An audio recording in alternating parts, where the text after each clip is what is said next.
Go.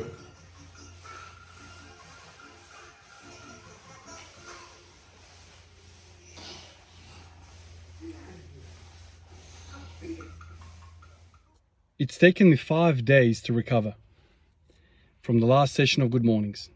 Unreal, huh? Unreal. Now, obviously, Good Mornings are very difficult exercise.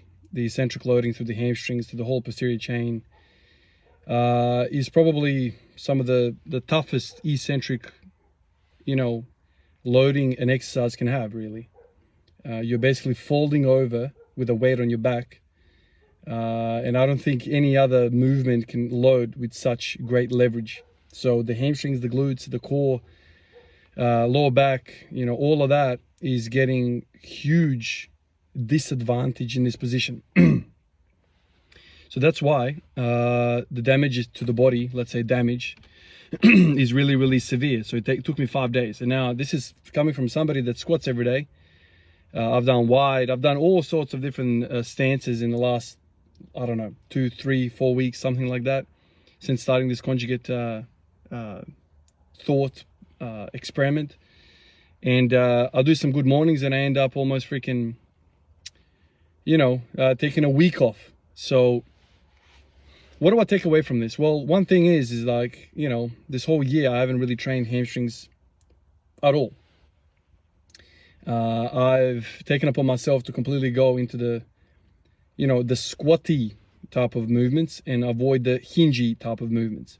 Now, if you guys can recall from last year, I started exactly the opposite. And I tried with all my might to just focus on the posterior chain. You guys remember I started the year with RDLs. After RDLs, I went into some heavy squatting. And then after that, I set a 265 kilo deadlift PR. I had moments where I was doing Hindu squats and things like this, but soon after that, I returned to deficit pulls. I did block pulls, I did rack pulls, I did deadlifts for reps. I did lots and lots of pulling type of periods. And the moment I fiddled around, maybe for like a week or two, with some sort of Hindu squats, boom. 212.5 squat, boom, 265 deadlift. Not only that, this is the craziest thing, I put 20 odd kilos onto my front squat. So lots and lots of success came from me doing posterior chain. Now, 5 days ago, like I said, I did Good Mornings, and yesterday I did front squat and I set a PR 160. Now 160 for 3 was what I did, but really I could have gotten a little bit more. Maybe I could have gotten 160 for 5, 160 for 6 or something like that, which is a very nice PR. I haven't done many rep PRs at all on front squats. It's all been just singles. So it's a sign, I feel, that whatever the posterior chain does, it does it also for front squats. Now, it is counterintuitive, and I've felt this way for a little while. The front squat it's a back exercise. I know, the cookie cutter opinions out there are going to be, oh, it's just all quads. Wrong. This is what I heard when I first started lifting. If you want to do, if you want to train your quads, do front squats. I disagree. I completely, utterly disagree. The limiting factor is always going to be either upper back or just your core. So the whole freaking back gets taxed like crazy with the front squat. With the front squat, the bar is in your front rack. Just standing there requires you to thoracically extend, to clench your glutes, flex your glutes so you don't fall forward. When the bar is on your back, the bar can't go anywhere. It is safe. It is still. It is balanced.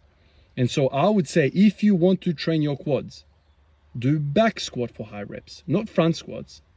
We all agree that if you want hypertrophy, you need to do high reps.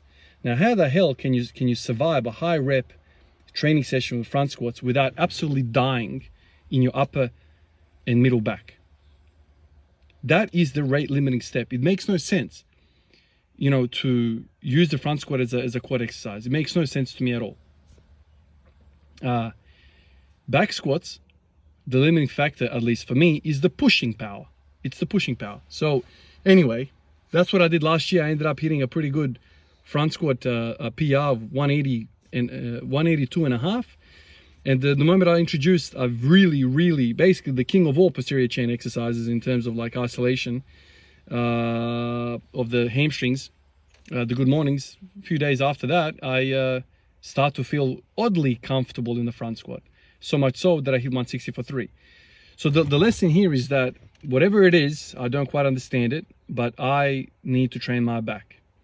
Now, I'm in the conjugate thought process, so I'm not gonna just go super specific back. I'm also gonna train the other glaring weakness that I have, which is the wide stance. That is pathetic to me. Now, when I wide stance squat, I am tipping forward like I tip forward with an arrow, and I feel extreme lower back pump. That's another indicator maybe that my posterior chain is or my lower back is weak.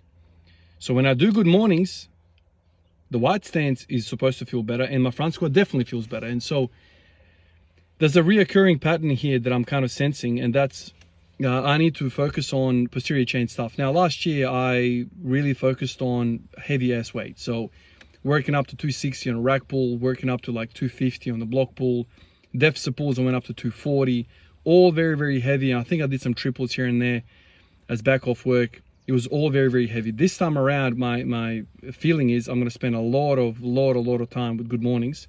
The SSB makes it awesome, frankly put, awesome. So I'll continue to do that. Sets of 10. I'm not going to mess around with, lower reps with good mornings. That's, playing with fire. So I'll do that, and I'll see how that translates. So more hypertrophy, more kind of strength-based thing. Just add some endurance, add some, whatever you call it, strength endurance, or whatever, or endurance strength. I don't know what they call it. And just bulletproof that lower back, bulletproof that hinging motion, and whatever else is associated with it, because clearly my front squat, starts to feel really good. And the moment my front squat feels good, my back squat's going to feel good. And one of the most interesting things is once I've done, like today, once I've done a good morning session, like say I worked up today to 120 for 10, that's another PR, by the way. 120 for 10 is definitely a PR for me. After that, I went down to 100, did another set, thought about doing 3, no way, I only did 1. Went over to back squats, and back squats felt extremely weak, which is an indicator that whatever the good mornings are doing are basically, attacking the same muscles, which are the primary movers for me in the back squat. And so you can see what's happening here.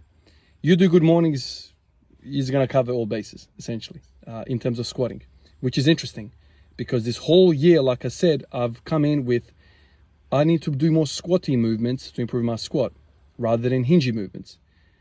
But now I'm experiencing for the billionth time that when I do more hingy movements, my squatty movements improve, and obviously my hingy movements will also improve.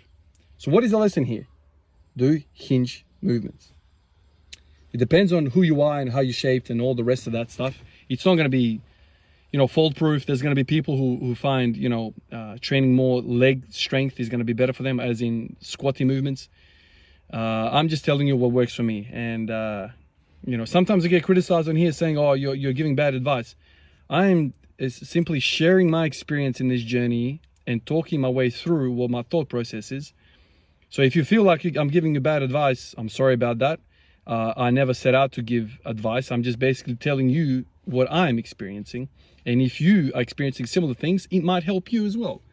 And that's the whole, thing with this process. I never came out to say, I'm the world's greatest coach. If you're not doing this, you're an idiot. I never said that. I'm just giving you an insight of what a guy in, other side of the globe in Australia, at the bottom of Australia here in Adelaide, in his garage, what he's getting up to with his barbell. And that's exactly what I'm doing. Anyway, appreciate all of you guys. I'll catch you in the next one. Peace out.